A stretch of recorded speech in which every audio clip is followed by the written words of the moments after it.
감사합니다. 오늘 이제 디모데후서 3장을 보는데요. 디모데가 이제 마지막 바울의 편지예요.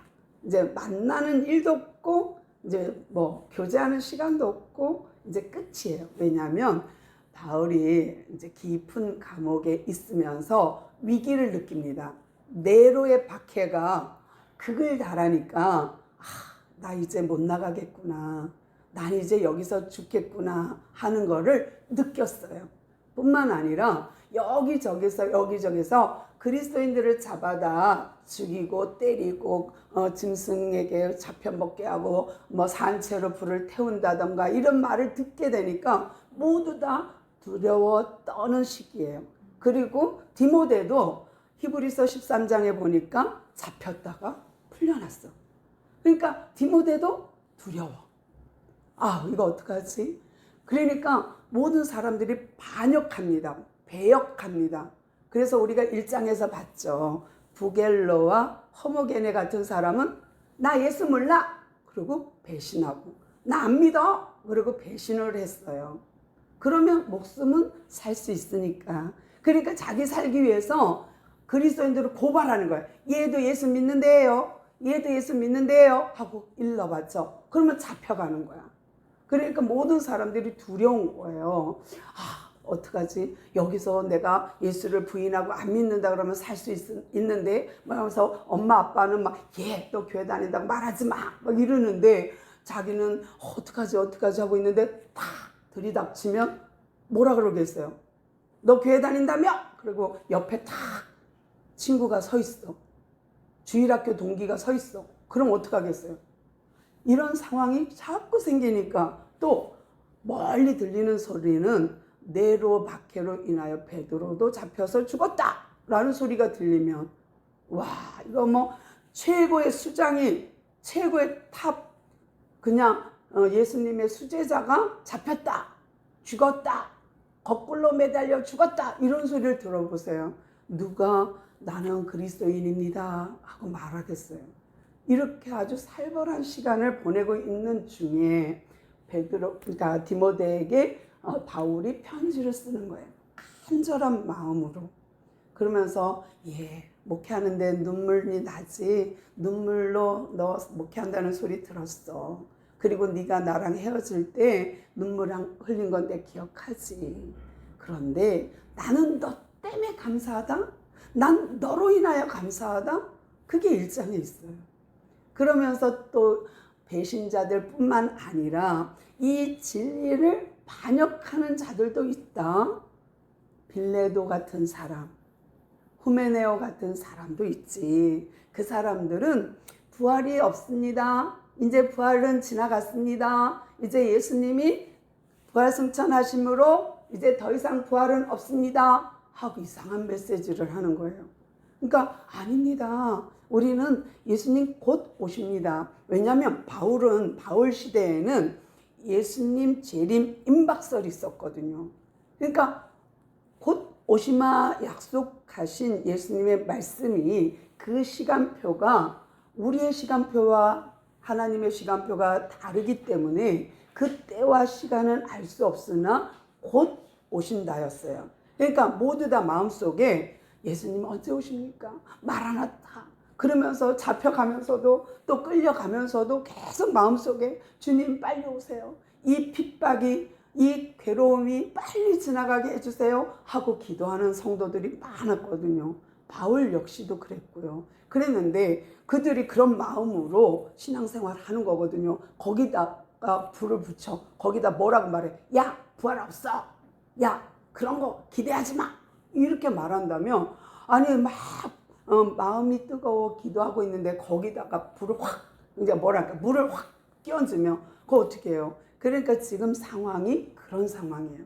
그러니까 디모데도 잡혀갔다 오면서 불안하지, 초조하지. 근데 바울은 또 잡혔지. 이제는 죽을 거를 각오하고 있지. 그러니까 이런 상황 속에서 예수를 믿는다 고백하는 것은 절대 쉽지 않은 거예요. 지금은 우리가 자유롭게 교회 들면서 예배 생활을 할 수 있지만 그때는 아니에요. 지금하고는 전혀 상황이 달라요. 그런 상황에서 편지를 쓰는 거야. 야, 빌레도 같은 사람도 있고 후메네오 같은 사람도 있지만 더 중요한 거는 하고 말하는 게 2장 끝에 보면은 뭐라고 되어 있느냐면요.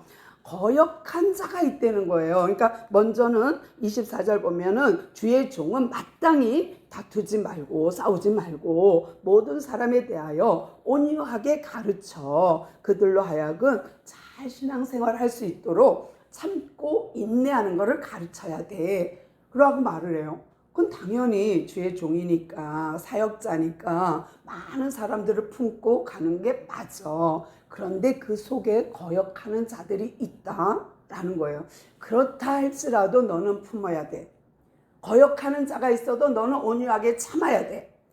그러고 말해줘요. 여기까지는 이해돼요. 그런데 그 다음 이제 3장 넘어와서예요. 거역하는 자들도 품는 이유는 혹여 그 속에서도 구원받을 자가 있을까봐, 하나님이 예비된 자가 있을까봐 그 거역하는 자들도 품어주려는 거예요. 여기까지는 이해됩니다. 당연히 그래야 되고요. 근데요, 3장 넘어와서 말세 이야기를 합니다. 말세에 고통하는 때가 이른대요. 근데 그때도 말세, 지금은 말세 지말 이렇게 말해요. 말세 끝자락이야. 안 믿는 사람들도 말세야 말세 이런 상황이에요. 그런데 과연 지금 시기적인 시간표로 바울이 말세라고 말할까요? 아니면 영적 상태를 말할까요? 두 가지 다 맞죠. 재림 임박설을 믿고 있는 바울이나 그 시대 사람들에게 시간표로, 시간적으로, 물리적인 시간적으로도 말세는 말세일 거예요. 왜냐하면 그리스도인들을 잡아다가 죽이니까 말세야. 그 말 맞죠. 그러나 지금 우리가 읽는, 지금 우리 수준에서 이 글을 읽는 우리에게는 물리적인 시간표이기보다는 영적인 시간표로 본다면 많은 사람들이 반역하고 떠나요. 또 이단들이 교회 안에 들어와요. 그런데 그보다도 더 어려운 건 뭐예요? 그리스도 안에서, 교회 안에서 또 이런 사람이 있다는 거예요. 영적으로 다운된 사람들. 볼게요. 2절에 보니까 사람들이 자기를 사랑하며, 그렇죠? 여기서 나오는 모든 부분은요, 물리적인 거 아닙니다. 정신적이고 감정적인 것입니다. 영적인 것입니다. 자기를 사랑하며, 돈을 사랑하며, 자랑하며, 교만하며, 비방하며, 부모를 거역하며, 감사하지 아니하며, 거룩하지 아니하며, 부정하며, 원통함을 풀지 아니하며, 모함하여 절제하지 못하며, 싸나우며, 선한 것을 좋아하지 아니하며, 배신하며, 조급하며, 자만하며, 쾌락을 사랑하기를 하나님보다 더 사랑하는 세대. 지금 우리는 이 부분이 물리적인 어떤 사람들, 어떤 그런 존재들을 얘기하기보다는 영적 다운 상태가 이런 상태가 아닐까요? 지금 영적으로 무지 침체돼 있어. 그리스도인들을 잡아 죽이고 그리고 잡아 가두고 막 이런 압박 속에서 영적으로 점점점 다운돼. 조금 전까지 나하고 예배드리는 자가 갑작스레 나 예수 안 믿어 이래버리면 영적으로 다운되는 거예요. 나 그 예수 이제 버렸어. 나 이제 교회 안 다녀. 그러면 안 잡혀가니까, 감옥에 안 들어가니까, 짐승의 밥이 안 되니까, 그러니까 서로 배신해요. 배신. 누구도 배신했대 하는 그 영적 다운 상태에서 본다면, 이런 막 자랑하기 좋아하고 하면서 이렇게 살아가는 그 영적 상태가 된다면, 더더욱 영적 다운 상태에서 이런 감정을 갖고 이런 영적 상태를 가지고 있는 상황에서 디모데가 목회한다면 바울이 뭐라고 말해줘야 될까요? 5절입니다. 경건의 모양은 있으나 경건의 능력을 부인하는 상태. 교회는 다니나 영적인 힘이 없는 상태. 예수는 믿으나 예수를 부인하는 상태. 나 예수 안 믿어. 이런 상태라면 정말 디모데는 목회하기가 너무 힘들었을 거예요. 근데 바울이 딱 찍어서 뭐라고 말하냐면, 그런 사람은 교회 안에 있지만, 경건의 모양은 있지만, 교회는 다니지만 경건의 능력은 없는 상태다. 영적 상태를 잘 봐야 된다. 네가 지금 거기에 휩쓸리면 안 돼. 너 잘 봐봐. 너는 목회자잖아. 이걸 볼 수 있어야지. 영적 다운 상태를. 그러면서 자기를 자랑하고 사랑하고 돈을 사랑하고 쾌락을 하나님같이 사랑하고 이런 상태를 잘 봐봐. 그러면서 그들 중에는 어떤 상태냐. 저는 이 부분이 어려웠어요. 여인 이야기를 하면서요. 가만히 들어가서 남의 집에 들어가서 그 여인을 가만히 유인한대요. 유인해갖고 와, 그 여자로 하여금 죄를 짓게 하는데 중한 죄를 짓게 하는데 여러 가지 욕심에 끌려가게 한다는 거예요. 와, 처음에 이게 이해가 안 됐어요. 아, 이거 어떻게 해석해야 되나? 어떻게 하는 거지? 근데 이런 죄성이, 이런 영적 눌림이 우리한테 싹 들어와서 내 마음을 유인해서 미혹하여서 우리로 하여금 큰 죄를 짓게 하는 이 상태. 이 상태가 2절, 3절, 4절 상태구나 하고 경건의 모양은 있으나 경건의 능력이 없는 상태. 그리고 유인하는 상태. 그리고 죄 짓게 하는 상태구나 하고 연결이 되었어요. 그 다음에 7절 항상 배워. 열심히 배워. 그렇긴 하지만 끝끝내 진리의 지식에는 이룰 수 없는 상태구나. 기가 막히지 않아요? 아니 같이 교회를 다니는데도 이런 상태가 있다니까. 영적 상태. 이런 영적 눌림 상태가 있다니까. 그러니까 바울이 그걸 지적해 주는 거예요. 디모데가 너무 힘들어하니까, 목회자가 너무 힘들어하니까 야, 영적으로 봐. 이거 물리적으로 보지 마. 영적으로 봐봐 하는 거예요. 그러면서 예를 듭니다. 얀네와 암브레. 아, 이 사람들은 누굴까요? 얀네와 암브레는요, 모세 시대에 모세와 대적했던 사람이에요. 모세가 하나님의 명령을 듣고 뱀을, 지팡이를 탁 아론이 던지니까 뱀이 됐잖아. 근데 마술사들, 요술사들을 바로가 불렀어. 그랬더니 그들도 지팡이를 탁 던지니까 뱀이 되는 거예요. 그런데 아론의 그 뱀이 이 마술사의 뱀을 삼켜버렸어. 그런 사건이 있거든요. 또 피를, 나일강 그 물이 물 떠났어. 그릇에 물이 있어. 그러면 탁 지팡이를 가리키면 피가 되는 거예요. 그러면 냄새의 악취의 역겨운 그 냄새가 견딜 수 없잖아요. 그런데 이게 마술사들도 하는 거예요. 또 개구리를 그 나일강에서 다 올라오게 해갖고 막 개구리가 밥상 위에 올라오고 침상에 올라오고 옷에 붙고 막 하는 그런 상황 속에서도 요술사들도 그렇게 하는 거예요. 근데 여기까지야. 10가지 재앙 중에 피와 개구리 재앙까지는 요술사들도 합니다. 근데 세 번째 이 재앙부터는 이 요술사들이 감당이 안 돼요. 못해요. 그래서 왕에게 갑니다. 가서 이건 우리가 할 수 없습니다. 왕이요. 그러면 어떻게 하겠어요? 왕이 메이야? 그러고서는 잡아라! 그러겠지. 이런 것도 못해? 뭐 이러겠지. 지도 못하면서. 근데요, 보세요. 우리가 마술, 요술 하면 우리가 생각하는 건 뭐예요? 상자 속에서 뭐 이렇게 손으로 비벼갖고 또 새가 나오고 비둘기가 나오고 이런 것들은 우리가 백마술이라고 해요. 근데 흑마술이 있어요. 그러니까 그 당시에 우리는 지금 이렇게 손을 만지고 해서 줄줄줄줄 스카프가 나오거나 아니면 비둘기가 푸르륵 하고 날아가거나 이런 속임수잖아. 그거는 진짜 그런 게 아니라 눈가림이거든. 그러니까 가짜거든. 그런 거는 우리는 백마술이라고 불러요.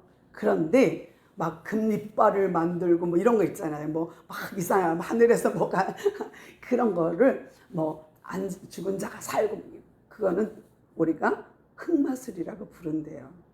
근데 지금 우리가 보고 있는 건 다 백마술입니다. 그리고 이단들이 하고 있는 것이 흑마술이겠죠. 근데 정말요 바울이요 그걸 말하고 싶은 거예요. 얀네와 암브레는 겉에 속임수로다가 피 개구리 재앙도 따라 했지만 나머지 8장은 못 따라했잖아. 그런 것처럼 교회 안에도 경건의 모양은 있다.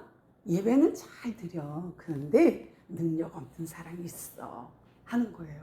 그러면서 그 얀네와 암브레가 모세를 대적한 것 같이 그들도 그런 영적 다운된 상태의 사람들도 진리를 대적하고 있는 거야. 이 사람들은 그 마음이 부패한 자요 믿음에 관하여는 버림받은 자더라.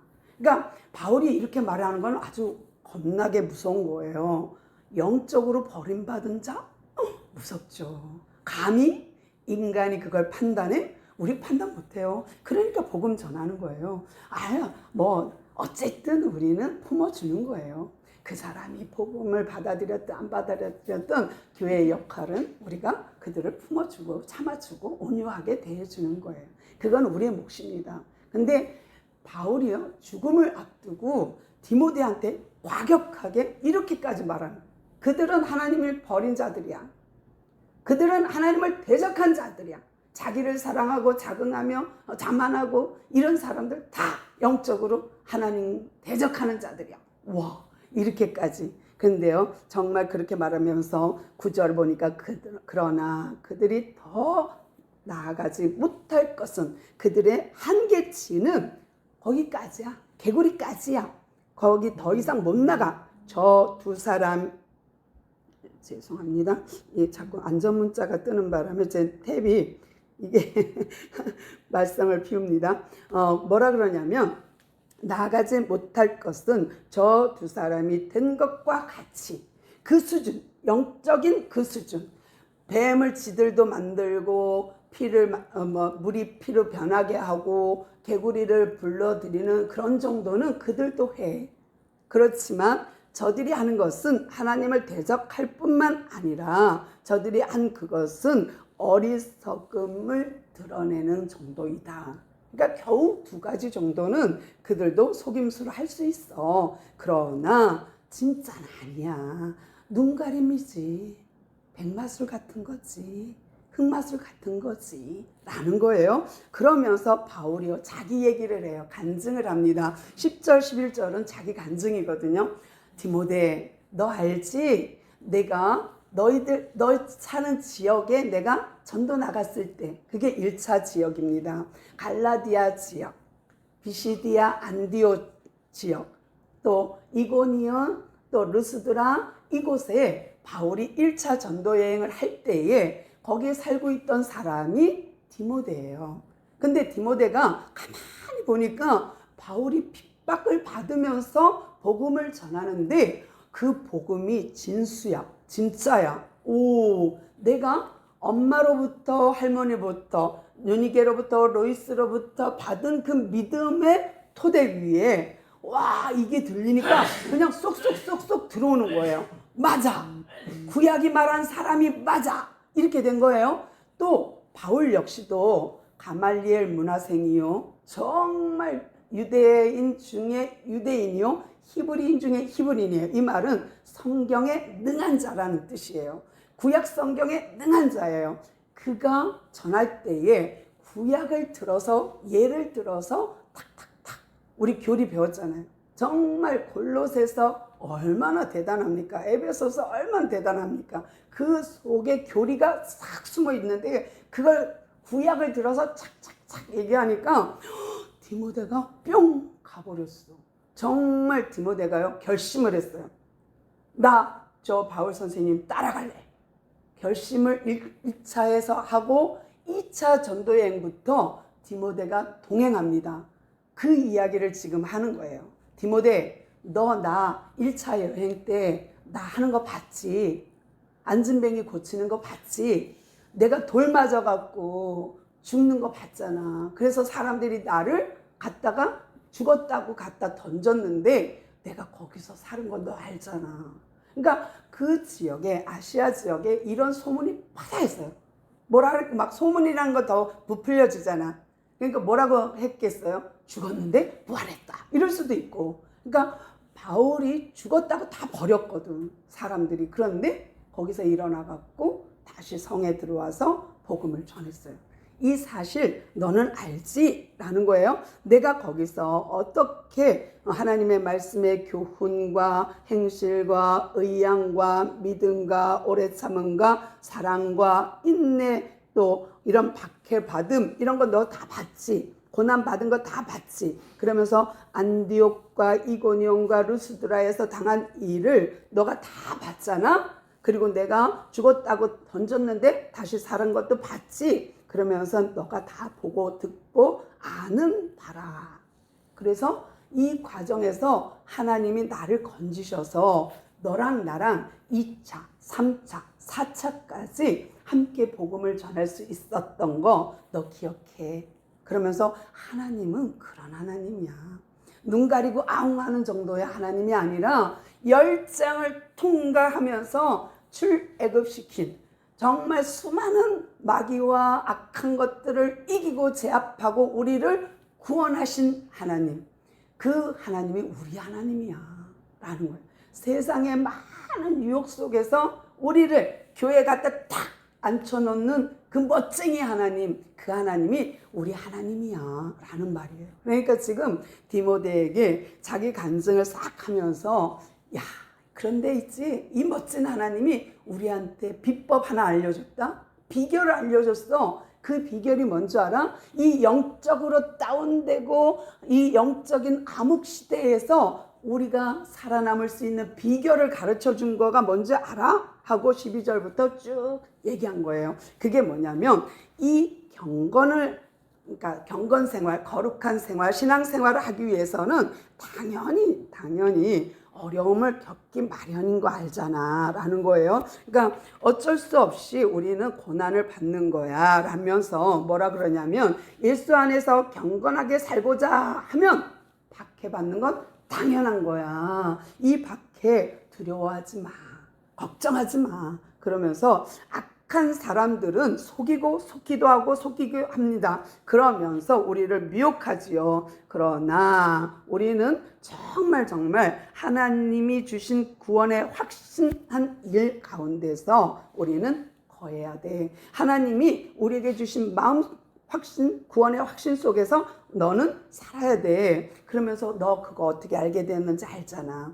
할머니로부터, 어머니로부터, 나로부터, 바울로부터 배웠지. 그것을 놓쳐서는 안 돼. 너 어려서부터 뭐 알았어? 성경을 알았잖아. 너도 나도 정말로 말씀으로 키워준 사람 아니겠어? 성경 속에서 우리가 사는 거지. 그러면서 이 성경이 어느 정도로 파워풀한가, 어느 정도로 능력 있는가를 이렇게 설명합니다. 15절부터 성경을 너랑 나랑 어릴 때부터 알았는데 이 성경은 능히 너로 하여금 그리스도 예수 안에 있는 믿음으로 말미암아 어디에? 구원에 이르는 지혜가 있게 한다라는 거예요. 우리가 성경 공부는요 단순한 지식 정보가 아닙니다. 어떤 분들은 이제 막 뭐라고 이제 비하하는 말로 이렇게 말합니다.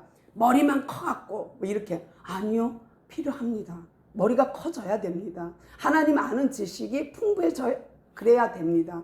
우리가 유치원만 졸업하고 학교를 안 갔어. 초등학교 졸업하고 중학교를 안 갔어. 고등학교 졸업하고 대학을 안 갔어. 그러면요, 초등학교만 졸업한 사람과 대학원을 졸업한 사람과 대학원 나와서 박사학위 받은 사람과 여러분은 뭘 기대하나요? 본능에 가까운 사람은, 원초적인 본능에 충실한 사람은 뭐예요? 우리가 초등학문이라고 말하지. 그러나 공부하고 지식이 풍부해지고 머리가 커지고 계속 많은 지식을 쌓으면 쌓을수록 그 사람한테 기대하는 게 뭐예요? 인격이지. 본능을 제압하는 이성, 본능을 억제할 수 있는 이성, 그 이성을 기대하지 않아요? 바른 삶, 고운 말. 속으로 해서는 막 그냥 원초적인 본능이 나와갖고 막 욕이 빠바바바바 하게 하고 싶지만 이성이 그러면 안 돼. 그러면 안 되지. 하고 가르쳐 주는 것이 지식의 넉넉함 아닐까요? 그러니까 우리가 성경을 아는 지식이 많으면 많을수록 우리는 우리 스스로 제압할 수 있어요. 절제할 수 있어요. 자랑하기 좋아해? 그럼 자랑을 억제하지. 미워해? 미움을 억제하지. 이렇게 우리가 앞에서 본 정말 자긍하고 배신하며 조급하며 자만하며 이런 상태에서 성경의 지식이 많아지면 많아질수록 우리는 절제할 수 있는 거예요. 하나님보다 그걸 우선순위 하지 않고 그런 모든 것보다 하나님을 우선순위 할 수 있다니까요. 그것이 우리에게 주신 지식의 은인 거예요. 모든 지혜와 지식의 근본이신 하나님이 지식을 넉넉하게, 세상 지식이 아닌 하나님의 지혜와 지식으로 넉넉해서 머리가 커져서 우리를 뭐예요? 통제하는, 우리를 제압하는, 우리를 절제시키는 일에 사용된다면 그 지혜와 지식은 좋은 거죠. 그러니까 비하할 필요 없어요. 아유, 머리만 커져가고. 근데 나중에 그 머리 커짐이 인격으로 내려온다니까. 그 머리가 가슴으로 내려온다니까. 그러니까 걱정 안 하셔도 돼요. 공부 많이 해도 됩니다.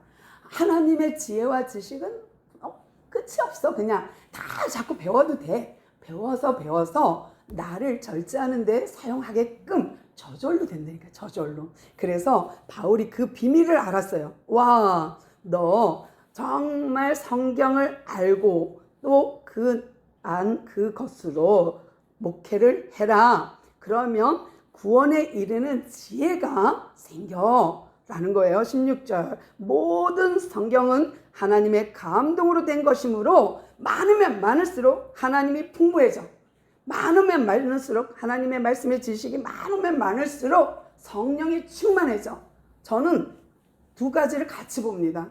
말씀 충만, 성령 충만. 왜? 말씀이 하나님이니까. 말씀 넉넉, 성령 넉넉 이렇게 보고 싶어요. 그것이 말씀이 곧 하나님이니까. 그러니까 우리가 그거에 다 공부 많이 해봤자 머리만 커져갖고 대들기나 하고 이렇게 비하할 필요 없어요. 그거는 자기가 모르니까 자존심 때문에 깎아내리는 거라고 생각하세요. 많이 배우세요. 많이 아세요. 하나님에 대해서 빠삭하게 알아도 끝이 없는 게 성경이야. 그냥 알아가세요. 이게 너무 중요해요. 어느 순간 그것이 나의 인격이 될 거니까요. 근데 지금 바울이 뭐라 그래요? 성경은 하나님의 감동으로 됐기 때문에 걱정하지 마.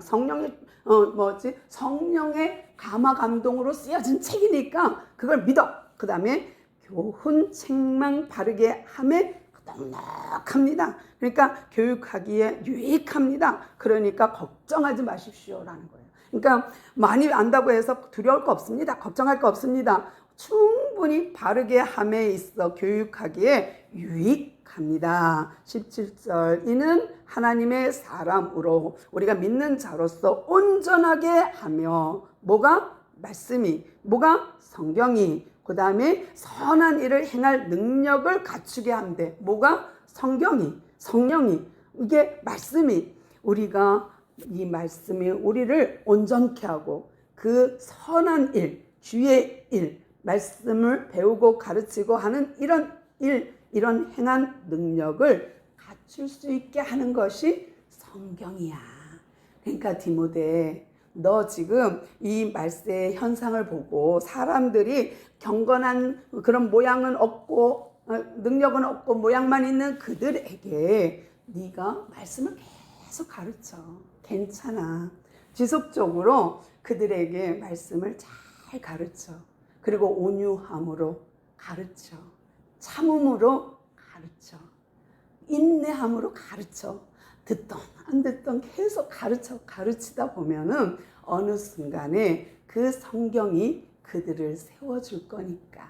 그러면서 정말 디모데 3장을 통하여서 사람들이 자기를 사랑하고 돈을 사랑하며 자랑하며 교만하며 비방하며 부모를 거역하며 감사하지 않으며 거룩하지 아니하며 부정하며 또 원통함을 갖고 있는 그런 사람, 풀지 않는 그런 사람, 이런 사람들에게 성경은 절제력을 줄 거야. 성경은 그런 사람들을 세워준다. 그러니까 너는 어떻게 열심히 부지런히 가르쳐. 그러는 거예요. 그러니까 정말 제가 이 공부하면서 야, 바울의 마음이 내 마음이 되었기. 나도 그랬으면 이런 마음이 들었어요. 정말 우리가 성경은 능력 있고 성경은 하나님의 감동으로 된 거기 때문에 바르게 함과 교훈과 책망하기에 괜찮고 유익하고 온전하게 선한 일을 행하게 하는 것이 곧 성경입니다. 우리 모두가 이렇게 성경을 알아가는데 전혀 힘쓰는, 정말 여호와를 알기에 힘써 알려고 하는 그런 우리 모두 되기를 소망합니다. 주님 감사합니다. 오늘도 우리에게 이렇게 귀한 말씀 주셔서 감사합니다. 진정코 성경을 아는 것이 곧 하나님을 아는 것이요, 그것이 우리의 힘이요 능력되어 우리를 통제할 수 있도록, 우리를 통치할 수 있도록 우리를 내어주게 하옵소서. 함께 하시니 감사하며 예수님의 이름으로 간절히 기도드렸나이다. 아멘.